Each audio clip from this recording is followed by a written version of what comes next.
5-5:30 वाजता घरी येतात. एवढी बेकार ट्रॉफिकची समस्या आहे.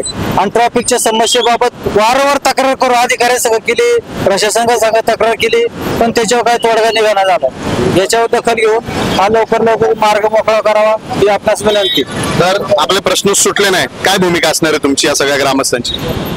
आता याच्या आंदोलनाचे पर्याय, पण आंदोलन करून ज्या दृष्टिकोनात आम्ही आंदोलन करतोय याच्यावर तो समस्या सुटल्या पाहिजेत. तर नाही सुटले तर काय भूमिका घ्या?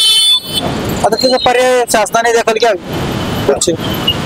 आपण पाहतोय या ठिकाणचे जे पाटील नगर कॉर्नर जो आहे, या ठिकाणचे जे स्थानिक नागरिक आहे हे देखील आक्रमक झालेलं आपल्याला पाहायला मिळतं. माझ्या मागचा हा संपूर्ण परिसर पाहिला, या ठिकाणच्या स्थानिक नागरिकांना जे आहे स्वतः ट्रॅफिक पोलिसांची भूमिका घेऊन रस्त्यावर उतरायला लागतं. आपण जर पाहिलं या ठिकाणी मोठ्या प्रमाणात या ठिकाणी वाहतूक कोंडी आपल्याला पाहायला मिळते.